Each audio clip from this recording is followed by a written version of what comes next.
అవినీతికి తావు లేకుండా ఉయ్యూరు మున్సిపాలిటీ అభివృద్ధికి కృషి చేశానని మున్సిపల్ చైర్మన్ వల్లభనేని నాని అన్నారు. మంత్రి పార్థసారథి, ఎమ్మెల్యే బోడే ప్రసాద్, రాష్ట్ర ప్రభుత్వ సహకారంతో ఈ 5 ఏళ్ల కాలంలో ఉయ్యూరు మున్సిపాలిటీని ఎంతగానో అభివృద్ధి చేశానని పేర్కొన్నారు. ఉయ్యూరు మున్సిపాలిటీ కార్యాలయం నందు మున్సిపల్ చైర్మన్ వల్లభనేని నాని పదవి బాధ్యతలు తీసుకుని 5 సంవత్సరాలు పూర్తి కావడంతో పాలకవర్గ కౌన్సిలర్లను శాలువాతో సన్మానించి బట్టలు బహుమతిగా అందజేశారు. అనంతరం మీడియా సమావేశంలో వల్లభనేని నాని మాట్లాడుతూ వైసీపీ ప్రభుత్వంలో ఎమ్మెల్యే పార్థసారథి సహకారంతో నగర గ్రామ పంచాయతీ నుంచి పోటీ చేసి గెలుపొంది మున్సిపల్ గ్రేటర్ 2గా మారిన తర్వాత చైర్మన్గా బాధ్యతలు చేపట్టడం జరిగిందన్నారు. కూటమి ప్రభుత్వం వచ్చిన తర్వాత తెలుగుదేశం పార్టీలోకి మారి నాటి ఎమ్మెల్యే కొలుసు పార్థసారథి, నేటి ఎమ్మెల్యే బోడే ప్రసాద్ సహకారంతో ఉయ్యూరు పట్టణంలో ఎప్పటి నుంచో పెండింగ్లో ఉన్న సమస్యలను పరిష్కరించి అభివృద్ధి చేశానన్నారు. ఈ 5 సంవత్సరాలు అండగా ఉన్న పాలక వర్గానికి తనను ఆశీర్వదించిన ఉయ్యూరు ప్రజలకు అభివృద్ధికి నిధులు కేటాయించి సహకరించిన ఎమ్మెల్యే బోడే ప్రసాద్కి కృతజ్ఞతలు తెలియజేశారు. మన ఎమ్మెల్యే గారు ఆర్ఎన్బి రోడ్డు, ఒల్లూరు రోడ్డు బాగా పాడైందని ఆ రోడ్ని త్వరలో వేస్తారని మనకు తెలియపరిచారు ఎమ్మెల్యే గారు. అదేవిధంగా టిట్కో ఇల్లు కూడా కొద్ది రోజుల్లో రెడీ అవ్వడం జరిగింది. అవి కూడా మన ఎమ్మెల్యే గారి చేతుల మీదుగా ఇవ్వటం జరుగుతుందని ఉయ్యూరు ప్రజలకి తెలియజేస్తున్నాం. మేము పాలకవర్గం అందరూ ఎప్పుడు కూడా ఇటువంటిది కూడా లేకుండా చక్కగా కలిసి ఉయ్యూరు పట్టణాన్ని అభివృద్ధిలోకి తీసుకెళ్ళాం. కొన్నిసార్లు రకరకాల అపోహలు జరుగుతూ వచ్చినాయి. ఉర్దూ తుఫాన్ అప్పుడు మన ఎమ్మెల్యే గారు మీటింగ్ పెట్టి, అదేవిధంగా కలెక్టర్ గారు కూడా ఇక్కడికి వచ్చి మీటింగ్ పెట్టి బాగా ఉధృతంగా ఉంటుందని చెప్పడం జరిగింది. దాని మూలాన అంచనాలకి 4 లక్షల రూపాయలు తీసుకున్నాము మిషన్లకి, బుక్లైన్కి. అదే విధంలో దానికి వాడింది మాత్రం 75,000. అంచనాలు అనేవి అప్పటికప్పుడు మళ్ళీ పెంచుకుని చేయడానికి కుదరదు. అందుకని అంచనా తీసుకున్నాం కానీ 75,000 రూపాయలు వాడటం జరిగింది. అదేవిధంగా బ్లీచింగ్ సుమ్మం 5 సంవత్సరాల్లో 16 లక్షల రూపాయలే వాడటం జరిగింది. ఎటువంటి అవినీతి జరగకోకుండా నామినేషన్ కూడా ఇచ్చినవి చాలా తక్కువ, ఎమర్జెన్సీ అయిన ఇచ్చినవి చాలా తక్కువ. ఇది మిగతా అన్నీ కూడా ఆన్లైన్ టెండర్లో వేసి అభివృద్ధి చేయడం జరిగింది. అందరూ కూడా పత్రికా విలేకరులు కానీ, ప్రజలు, పాలకవర్గం, అధికారులు అందరికీ మా పదవి పాలకవర్గంలో ఉన్నన్ని రోజులు సహకరించినందుకు అందరికీ ధన్యవాదాలు తెలియజేస్తూ సెలవు తీసుకున్నాం. కూడా 30 సంవత్సరాల నుంచి ప్రజల సేవలోనే ఉండ, పదవి ఆశించాల.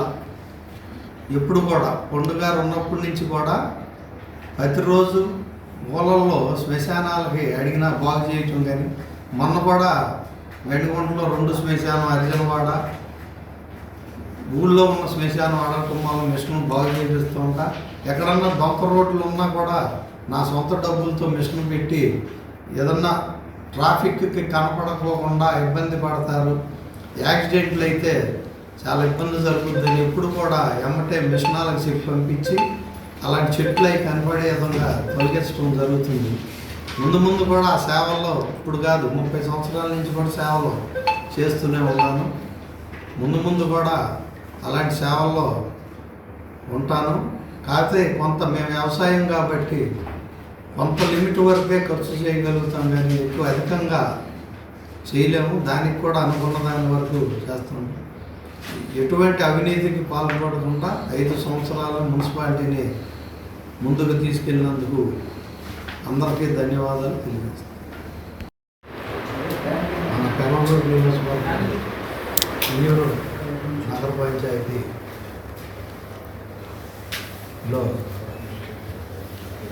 మన కేబుల్ సారథి గారి ఆధ్వర్యంలో వైసీపీ గవర్నమెంట్ తరఫున పోటీ చేసి చైర్మన్గా కౌన్సిలర్లు ఎన్నుకోవడం జరిగింది. చైర్మన్ పదవి వచ్చినాక మా కౌన్సిలర్ పాలకవర్గంతో కలిసి అనేక రకంగా ఆదాయాన్ని పెంచి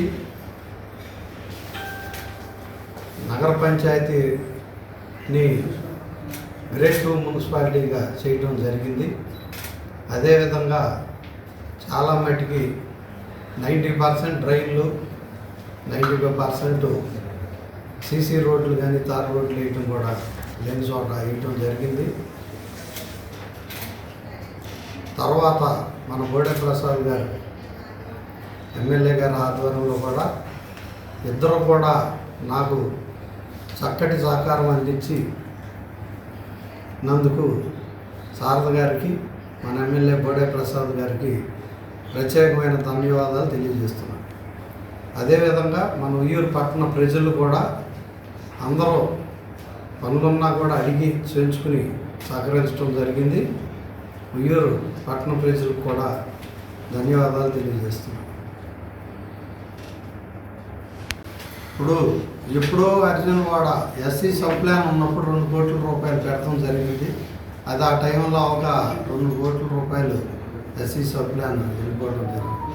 ఆ తర్వాత మేము వచ్చినాక బస్ స్టాండ్ నుంచి అర్జున్వాడ వరకు రోడ్డు బాగా ఎడల్పు చేసి ఈ ట్రైన్లో వచ్చిన మట్టి అది సైడ్లకి ఉంచి పెద్ద రోడ్డు చేయడం జరిగింది. అదేవిధంగా హరిజనవాడ రోడ్ నుంచి కనెక్టివ్ బస్ స్టాండ్ రావడానికి శ్రీనివాస కాలేజీ వరకు కూడా రోడ్డు వేయటం జరిగింది. ఈ టిట్కో ఇల్లు ఇస్తే శ్రీనివాస కాలేజీ నుంచి కూడా ఒక 4 ఇల్లు ఖాళీ చేస్తే అక్కడ ఒక బ్రిడ్జ్ చేస్తే మన గరికపర రోడ్ నుంచి దుర్గా ఎస్టేట్ ఏజీకే నగర్ నుంచి కూడా బస్ స్టాండ్ వరకు కూడా ఇంటర్నల్ రోడ్డుగా ఏర్పడుతుంది. అది అక్కడ దాకా వేసాం కాబట్టి త్వరలో ముందు జరిగితే బాగుంటుందని మన ఎమ్మెల్యే గారి దృష్టికి కూడా తీసుకెళ్ళి చెప్తానని తెలియజేస్తున్నాం. ఎందుకంటే వాళ్ళ ట్రాఫిక్ రద్దీగా పెరిగింది. సైకిళ్ళు బదులు అన్నీ మోటార్ సైకిళ్ళు వచ్చినాయి కాబట్టి. అదేవిధంగా మన పోస్ట్ ఆఫీస్ రోడ్డు కూడా ఎడల్పు చేయటం, గీతా మందిరం రోడ్డు ఎడల్పు చేయటం, మన షాదీఖానా రోడ్డు ఎడల్పు చేసి ఎర్రమతల్లి రోడ్డు కూడా కొద్దిగా ఎడల్పు జరిగింది. అది కూడా మిగతాది ఒక కాలేజీ రోడ్డే ఎడల్పు చేయడానికి మిగిలింది. అది కూడా చేస్తే బాగుంటుంది. అది ఎమ్మెల్యే గారి దృష్టికి కూడా తీసుకెళ్ళడం జరిగింది. మిగతా పాత ఊర్లని మరి ఎక్స్టెన్షన్ చేయడానికి కుదరదు కాబట్టి వీలున్నంత వరకు ఏదో డ్రైన్ రిపేర్లు అవి చేయడం జరుగుతుంది. ఫ్లోరా రోడ్లో అక్కుబా బజార్ వరకు 2 సైడ్లు డ్రైనేజీ కూడా త్వరలో ఎమ్మెల్యే గారు వర్కులు ఏమైనా ఉంటే మన ఏఈ గారు వాళ్ళకి తెలియపరచడం జరిగింది. ఆ వర్కులు కూడా త్వరలో ఎమ్మెల్యే గారు చేస్తారని ఆశిస్తున్నాను. అదేవిధంగా మనకి డంపింగ్ యార్డ్ సమస్య ఒకటి ఉంది. అది మనం సొంతగా కొనుక్కుంటే దాని చుట్టూ గోడలు కట్టి ఇదవుతుంది, ఎటువంటి ఇబ్బంది లేకుండా ఉండదు. ఒక్కోసారి డంపింగ్ యార్డు ఎక్కువైపోయి తోయటానికి లేట్ అవుతుంది. అది ఎందుకంటే 95% ఇళ్ళందరూ కూడా చెత్త కలెక్షన్కి బాగా ఇవ్వటం జరిగింది. ప్రజలందరూ కూడా ఆ చెత్తను తీసుకెళ్ళి అక్కడ వేసి 2-3 నెలలకోసారి మొత్తం డంపింగ్ యార్డ్కి మొన్న కొంతమంది ఏదో సంవత్సరానికి 10 లక్షలు అడిగారు. మొత్తం 5 సంవత్సరాల మీద చెత్త తోయటానికి మాత్రం వాడింది చాలా తక్కువ, 20 లక్షల రూపాయలు వాడారు. కాకపోతే ప్రతి సబ్జెక్ట్ ఏంటంటే ప్రతి మీటింగు 3 సార్లు వస్తూ ఉంటుంది సబ్జెక్ట్. దాన్ని ఏంటంటే కొంతమంది ప్రతిసారి పెడుతున్నట్టు ఏ వర్క్కైనా మనం 3 సార్లు ఏజెండాలో వస్తూ ఉంటాయి. అదేవిధంగా డొంక రోడ్డు కూడా కొంతవరకు ఎడల్పు చేసి గురుజాడ డొంక రోడ్డు తార్ రోడ్డు వేయడం జరిగింది. వెళ్ళకోకుండా రోడ్లు పల్ల ప్రాంతాల్లో ఉంటే ఆ రోడ్డుని లేపి హైట్ లేపి దాని మీద రోడ్డు వేయటం వలన తక్కువ ఖర్చుతో జరుగుతుందని మేము డ్రైన్ మట్టి కూడా రోడ్లు హైటు లేపి జరగటం జరిగింది. ముందు కూడా మన ఎమ్మెల్యే గారు తాడిగడప మున్సిపాలిటీని 100 కోట్లతో అభివృద్ధి చేస్తున్నారు. అదేవిధంగా మన ఉయ్యూరును కూడా ఏమైనా ఉన్నా కూడా అభివృద్ధి చేస్తారని ఆశిస్తూ సెలవు తీసుకుంటాం.